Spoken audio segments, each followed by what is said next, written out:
Hello friends, मैं लेके आ गई हूँ टेरोट का रीडिंग, जिसका टॉपिक रहने वाला है कि ईश्वर आपकी कौन सी बात से बहुत खुश है। ये हम जानने की कोशिश करते हैं। जिन्होंने मेरी चैनल सब्सक्राइब की है, थैंक यू वेरी मच। जिन्होंने अब तक नहीं की है, जल्दी से कर दीजिए ताकि आपको मेरी सारी रीडिंग्स मिल सके। आप सबके प्यार और सपोर्ट के लिए थैंक यू वेरी मच। मेरी सारी रीडिंग जनरल होती है, टाइमलेस होती है। जब भी आपकी नज़र के सामने आएगी उस वक्त के लिए आपके लिए मैसेज होंगे, ठीक है। और सभी रीडिंग सभी से रेजोनेट नहीं हो सकती। जितने मैसेजेस लगे कि आपके लिए है उतने लीजिए, बाकी के छोड़ दीजिए। चलिए रीडिंग शुरू करते हैं। सबसे पहले मैं भगवान जी का एक कार्ड निकालती हूँ जो कि हमें बताएगा कि आप में कौन से भगवान की क्वालिटी है। हे ईश्वर, प्लीज मुझे डिवाइनली गाइड कीजिए। जो व्यूअर्स मेरी ये रीडिंग देख रहे हैं उनमें कौन से भगवान की क्वालिटी है। ओम नमः शिवाय। मेरे व्यूअर्स में कौन से भगवान की क्वालिटी है। ओम नमः शिवाय।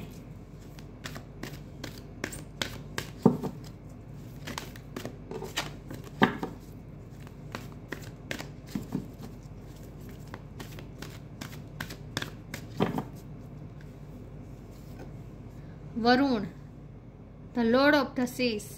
वरुण का कार्ड है आपके लिए। इसके बारे में बाद में बात करते हैं। पहले टैरो से देखने की कोशिश करते हैं कि ईश्वर आपकी कौन सी बात से बहुत खुश है। हे ईश्वर, प्लीज मुझे डिवाइनली गाइड कीजिए। Ace of wand, 3 of pentacles. जो व्यूअर्स मेरी ये रीडिंग देख रहे हैं, ईश्वर उनकी कौन सी बात से बहुत खुश है। ओम नमः शिवाय। ईश्वर आपकी किस बात से बहुत खुश है। ओम नमः शिवाय। ईश्वर आपसे क्यों खुश है।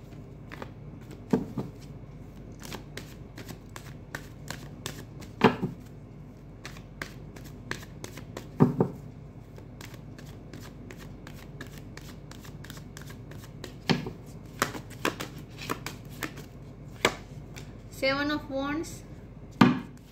ईश्वर आपकी किस बात से बहुत खुश है। ओम नमः शिवाय।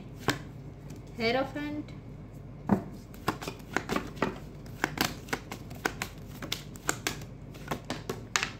Nine of swords, the world. ईश्वर आपकी किस बात से बहुत खुश है। ओम नमः शिवाय। Nine of wands. 9 number important है। किसी का बर्थ मंथ, बर्थ डेट, सितंबर महीना इंपॉर्टेंट हो सकता है। और justice, okay. Bottom of the deck में आया है 3 of swords, the sun. Okay, star sign देख लेते हैं। टॉरस स्ट्रॉन्ग है, लिब्रा स्ट्रॉन्ग है। इसके अलावा वैसे तो वर्ल्ड का कार्ड है तो उसमें सारे साइन आ जाते हैं, ठीक है। आपको सारे साइन इंक्लूड कर देने चाहिए। टॉरस स्ट्रॉन्ग है और लिब्रा स्ट्रॉन्ग है। चलिए, 9 नंबर इंपॉर्टेंट है, ओके। इसके अलावा 3 नंबर भी इंपॉर्टेंट है। और बस, यस, 9 और 3, ठीक है, ओके। चलिए रीडिंग शुरू करते हैं और देखते हैं कि ईश्वर आपकी कौन सी बात से बहुत खुश है। सबसे पहले तो मुझे लगता है यूनिवर्स ने आपका टेस्ट लिया है। हाल ही में कोई बहुत बड़ा टेस्ट से आप गुजरे हैं। ऐसा हुआ था जब आपको ऐसा लगा था जैसे सब कुछ तहस नहस हो गया है, सब कुछ खत्म हो जाएगा। एक डार्क फेस में से आप गुजरे हैं। आपके साथ सब कुछ अनजस्टिस हुआ था, अनफेयर हुआ था। फिर भी आपने अपनी एनर्जी को बैलेंस करके रखा और उस स्ट्रगलिंग पीरियड को अच्छे से आपने मैनेज किया। ईश्वर आपकी इस बात से खुश है।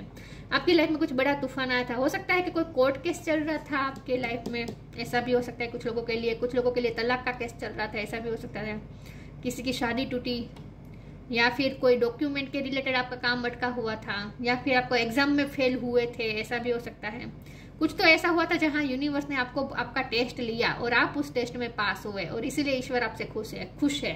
बेसिकली यूनिवर्स आपसे बहुत खुश है इस वक्त, क्योंकि आपने उस टेस्ट को बहुत अच्छी तरीके से 100% से पास किया है। आपने उस स्ट्रगलिंग पीरियड को बहुत अच्छे से निकाला है। आपने लड़ाई लड़ी है। आप अंदर से इतने एंग्जाइटी में थे, इतने पैनिक अटैक भी आपको आते थे, इतने आप सफोकेशन फील कर रहे थे, आधी आधी रात को उठ जाते थे, दर्द हो रहा था, दिल को जैसे चोट पहुंची थी, इमोशनली हर्ट थे, कोई आपका साथ नहीं दे रहा था, हर तरीके से आप अकेलापन महसूस कर रहे थे, गाइडेंस ढूंढने की कोशिश कर रहे थे, कहीं से आपको गाइडेंस नहीं मिल रहा था।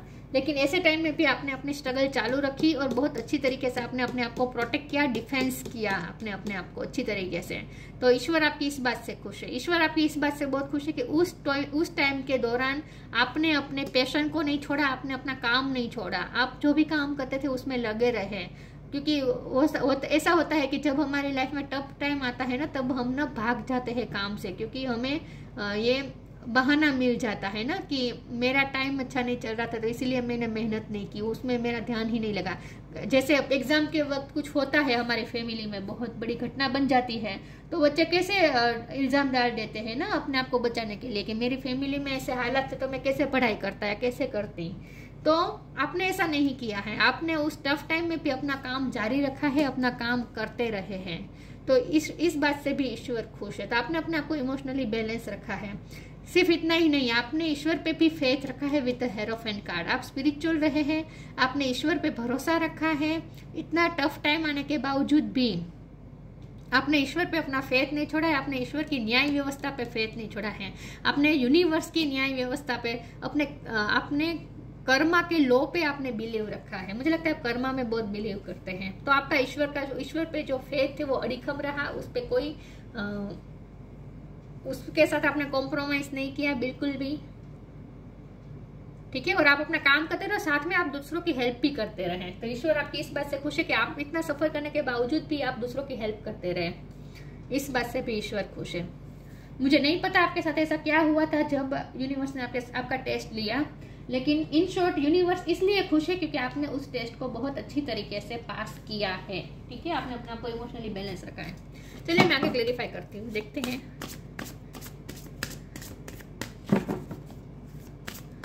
ईश्वर आपकी किस बात से बहुत खुश है। ओम नमः शिवाय।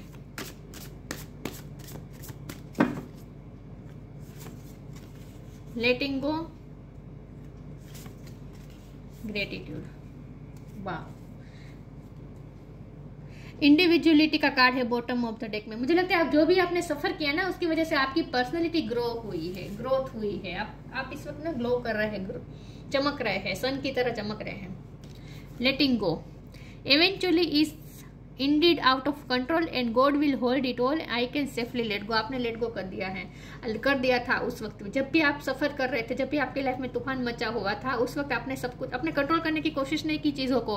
आपने ईश्वर पे फेथ रखा, ईश्वर को सरेंडर कर दिया, शंकर भगवान से हेल्प मांगी, शंकर भगवान पे सब कुछ छोड़ दिया। आप शिव भक्त हो सकते हैं, बहुत ही एक्सट्रीम शिव भक्त हो सकते हैं। आपका शिव जी पे ना अनहद बिलीव है, फेथ है। यस, तो ईश्वर आपकी इस बात से खुश है कि आपने ईश्वर पे भरोसा रखा और उन पे छोड़ दिया सब कुछ। आपने खुद चीजों को चेंज करने की कोशिश नहीं की। Gratitude, fill me with gratitude for all you give, may I be a vehicle for you wherever I go. आपने अपने आप को व्हीकल मान लिया ईश्वर का, और आपने दूसरों की हेल्प करना चालू रखा, आपने अपनी ड्यूटी को चालू रखा, आपने अपना काम किया, रिस्पॉन्सिबिलिटी के साथ आपने अपना काम करते रहे, और आपके पास जो था, जितना था, उसमें आप खुश रहे। इसके लिए आपने ग्रेटिट्यूड शो किया ईश्वर को। तो आप जितना थे, आपके पास जितना था, उतने में ही उसको ही आपने एप्रिसिएट किया और ग्रेटिट्यूड के भावना में रहे। इस बात से ईश्वर खुश है। आपने कंप्लेंट्स नहीं की इन शॉर्ट। तो अब लक्ष्मी माँ की कृपा भी आप पे होने वाली है बहुत जल्द। लक्ष्मी जी की कृपा होने वाली है, कुछ ना कुछ आप पैसे मैनिफेस्ट कर रहे हैं अपनी लाइफ में।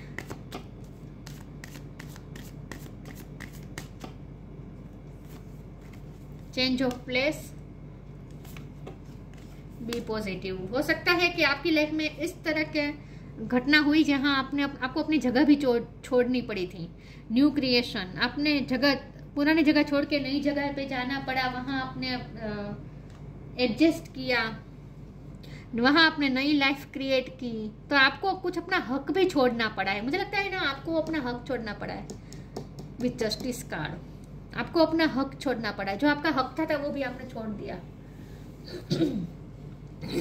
किसी को अपना घर होने के बावजूद भी अपना घर छोड़ना पड़ा, ऐसा भी हो सकता है।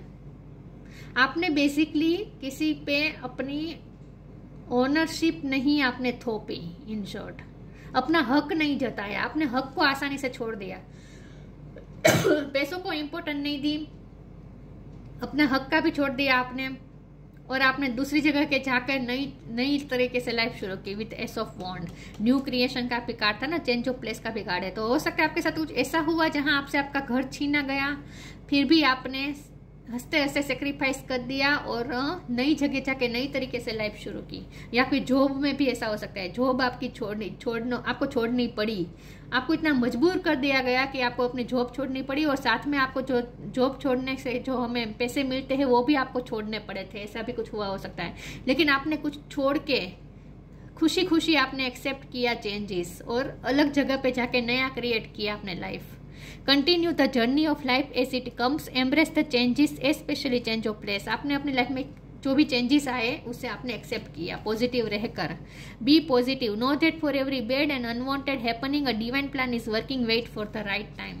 आप पॉजिटिव रहे, आप राइट टाइम का वेट किया, क्योंकि आपको भरोसा था कि ईश्वर पे, कि ईश्वर की न्याय व्यवस्था पे, कि राइट टाइम पे सही चीज आपके साथ जरूर होगी, आपके साथ जस्टिस जरूर होगा, आपको पूरा भरोसा था। तो आप पॉजिटिव रहे पूरे टाइम के दौरान। इस बात से ईश्वर खुश है। Perseverance,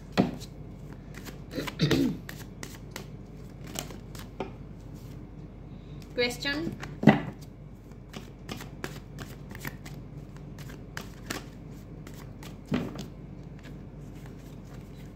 creation.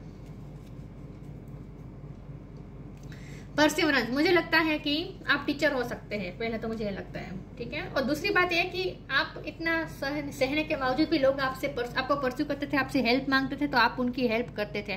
मुझे लगता है आप टीचर हो सकते हैं। आप कोई ऐसा काम करते हैं जहां आप दूसरों के साथ अपना ज्ञान शेयर करते हैं, दूसरों को गाइड करते हैं, दूसरों को काउंसलिंग भी करते हैं, डॉक्टर भी हो सकते हैं, दूसरों को हील करने का काम भी हो सकता है। लेकिन आपका कोई काम ऐसा है जहां आपको लोग आपको बहुत परस्यू करते हैं। तो इन शॉर्ट, ईश्वर आपकी इस बात से बहुत खुश है कि इतना आप पे सब कुछ बीत रहा था, लेकिन फिर भी आपने लोगों की हेल्प करना नहीं छोड़ा। मुझे लगता है आपने किसी से हेल्प मांगी थी जब आप सफर कर रहे थे ना उस वक्त, लेकिन किसी ने आपकी हेल्प नहीं की, ऐसा मुझे लगता है। लोगों ने आपका साथ नहीं दिया है। क्वेश्चन का कार्ड है, तो आपको उस वक्त आपको गाइडेंस की भी जरूरत थी, आप गाइडेंस भी ढूंढने की कोशिश कर रहे थे। उस वक्त आपको कोई स्पिरिचुअल गुरु मिले है, ऐसा हो सकता है, क्योंकि हेरोफेंट का कार्ड है ना। या फिर आप खुद स्पिरिचुअली इतना नॉलेजेबल हो चुके हैं कि अब आप गुरु हैं, ऐसा भी हो सकता है। आप दूसरों को स्पिरिचुअलिटी सिखाते हैं, ऐसा भी हो सकता है। लेकिन क्रिएशन का कार्ड 2 बार आया है। आपने कुछ ना कुछ नया क्रिएट किया अपनी लाइफ में, पास्ट को पीछे छोड़ के नई तरीके से लाइफ शुरू कर दी, और वो भी साहस के साथ और पॉजिटिविटी के साथ। तो ईश्वर आपकी इस बात से खुश है। कुछ तो हुआ है जहां आपको अपना हक का छोड़ना पड़ा, आपको दूसरी जगह जाना पड़ा, वहां नए तरीके से सब फिर से जीरो से शुरू करना पड़ा, लेकिन वो भी आपने सब खुशी खुशी किया। उस वक्त हो सकता है आपने किसी से हेल्प मांगी, आपको हेल्प नहीं मिली। हो सकता है आपने किसी से गाइडेंस लेने की कोशिश की तो आपको नहीं मिली, फिर आपको स्पिरिचुअलिटी से गाइडेंस मिली, ऐसा हो सकता है। उसी दौरान आपको कोई गुरु मिले। Healthy choice, synchronicities. Healthy choice, thank you angel for guiding me a make healthy decision. आपने हेल्थी डिसीजन लिया, आपने पुरानी पास्ट की नेगेटिव एनर्जी में अपना एनर्जी वेस्ट करने की बजाय, अपना टाइम और एनर्जी वेस्ट करने की बजाय आपने नई क्रिएशन की तरफ ध्यान दिया, नई लाइफ की तरफ, नया बिल्डअप करने के लिए तरफ आपने ध्यान दिया, और हेल्थी चॉइसेस अपनाई आपने। आपकी जगह और कोई और होता ना तो डिप्रेशन में चला जाता और अनहेल्थी हैबिट्स कंज्यूम कर लेता।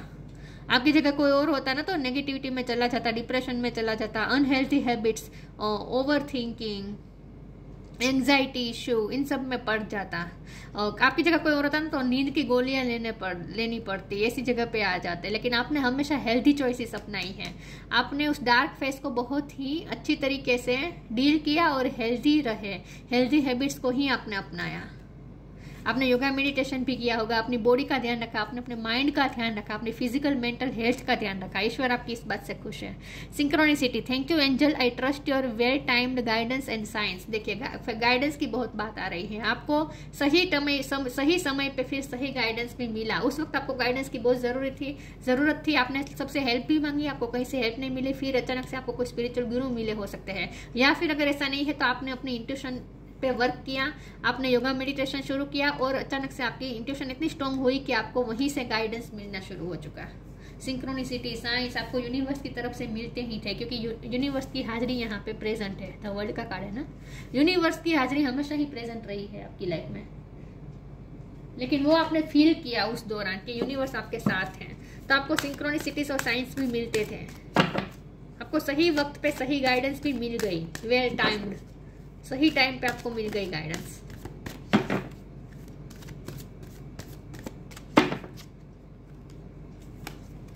Music, inner child, believe in magic, आपने मैजिक पे बिलीव रखा, आपने ईश्वर के मैजिक पे बिलीव रखा कि ईश्वर कभी भी कुछ भी कर सकते हैं। आपने ईश्वर पे इन शॉर्ट भरोसा रखा, उन पे छोड़ दिया सब कुछ, खुद से ही चीजों को करने की कोशिश नहीं की। म्यूजिक का भी बहुत बड़ा रोल रहा है इस दौरान, आपने म्यूजिक से भी अपने आप को हील किया। हो सकता है आप अच्छा इंस्ट्रूमेंट बजा देते हैं, या फिर म्यूजिक सुनने का आपको शौक है, या फिर अच्छे सिंगर हो सकते हैं आप। Listen carefully for there may be a message in the music you hear, music can lift your soul, rekindle memories and charm fairies to your door. In short आपने म्यूजिक से अपने आप को हील किया। म्यूजिक का बहुत बड़ा role रहा है आपकी लाइफ में। Inner child, the fairies of playfulness reminds you to make time to embrace your inner child, playing keep as young at heart, do something silly and fun but stay safe। आपने अपने inner child का ध्यान रखा। In short आप light energy में रहे, आप इतने सीरियस नहीं हो चुके, आपने अपने आप को खो न दिया। इन शॉर्ट जो भी आपके हालात रहे हैं उस दौरान आपने अपने आप को बहुत अच्छी तरीके से संभाला है, अपने इनर चाइल्ड को भी आपने सेफ रखा है, मतलब कि आपने अपने अंदर किसी के लिए मेल नहीं आने दिया है। आप अभी भी इतने ही प्योर हार्टेड है जितना एक बच्चा होता है, एक बच्चे की प्योरिटी आपके अंदर अभी भी है, तो आपने अपने अंदर के बच्चे को जिंदा रखा है इन शॉर्ट। और आप हंसते रहे, प्लेफुल रहे, खुश रहे, तो चीजों को, सिचुएशन को, हालात को अपने ऊपर हावी नहीं होने दिया। इन शॉर्ट इस बात से ईश्वर खुश है, अपने आप को जो आपने संभाला है ना, इस बात से ईश्वर खुश है। और मुझे लगता है सिर्फ आपने अपने आप को नहीं, आपने दूसरों को भी, अपने फैमिली को भी संभाला है, या फिर अपने काम को भी अच्छी तरीके से आपने पूरा किया, रिस्पॉन्सिबिलिटी अच्छी तरीके से निभाई। पेशेंस, देखिए पेशेंस रखा आपने। Be patient and allow destiny to unfold at its own pace. आपने पेशेंस रखा और ईश्वर पे सब कुछ छोड़ दिया और चीजों को नेचुरली अनफोल्ड होने दिया, सिचुएशन को नेचुरली अनफोल्ड होने दिया। आपने सिचुएशन को कंट्रोल नहीं किया इन शॉर्ट, और पेशेंस रखा और इमोशनली बैलेंस रहे, इस बात से ईश्वर खुश है। Varun, the lord of the seas, navigation of the seas, जैसे एक दरिया को पार करने में जो हमें लगती है ना मेहनत, वो आपको मेहनत, मतलब कि आपकी लाइफ में जब ये तूफान आया था ना, तब आपके लिए वो ऐसा ही था जैसे 7 समुद्र पार करना।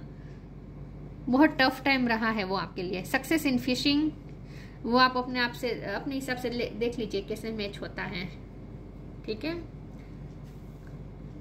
फॉरगिवनेस फॉर ट्रांसग्रेशन, आपकी लाइफ में जो भी हालात रहे आपने चीज़ों को एक्सेप्ट किया, फॉरगिव किया, ठीक है, लोगों को भी फॉरगिव किया और एक्सेप्ट किया हमेशा। Increase in love between man and women,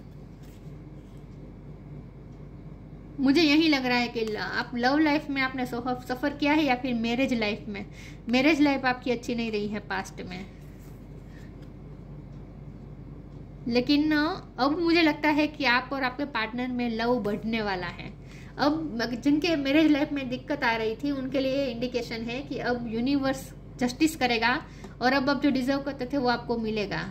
कुछ लोगों की शादी भी हो सकती है, क्योंकि हेरोफेंट और जस्टिस का कार्ड है, तो कुछ जिनकी शादी नहीं हुई है उनकी शादी होने वाली है अपने पार्टनर के ही साथ, और जिनके कोर्ट केस चल रहा था या मैरिज में दिक्कत आ रही थी उनके पार्टनर के साथ फिर से पीसफुल रिजोल्यूशन आ जाएगा, ऐसा भी मुझे लगता है। आपका अपने हस्बैंड या वाइफ के साथ यूनियन हो जाएगा, ऐसा मुझे कुछ लोगों के लिए लग रहा है। फिर से प्यार बढ़ जाएगा आप दोनों में। यस, तो ईश्वर आपकी इस बात से बहुत खुश है कि आपने उस टफ टाइम को अच्छी तरीके से झेला, गुजारा और अपना काम करते रहे, राइट। और अपने अंदर की प्लेफुलनेस को जिंदा रखा, इनर चाइल्ड को जिंदा रखा, और आपने स्पिरिचुअली भी बहुत ग्रो किया उस दौरान। बहुत ज्ञान भी आपने प्राप्त किया है। आपके मन में कई क्वेश्चन आए होंगे, गाइडेंस की ज़रूरत थी, आपने अपने आप को ज्ञान से भर दिया, कोई स्पिरिचुअल ज्ञान आपको प्राप्त हुआ है उस दौरान। ब्लू कलर बहुत इंपॉर्टेंट है, हो सकता है आपने इस वक्त ब्लू कलर पहना है। तो ये थी रीडिंग, अच्छी लगी हो तो लाइक कीजिए, शेयर कीजिए। मिलते हैं नई वीडियो में, तब तक के लिए गुड बाय। ओम नमः शिवाय।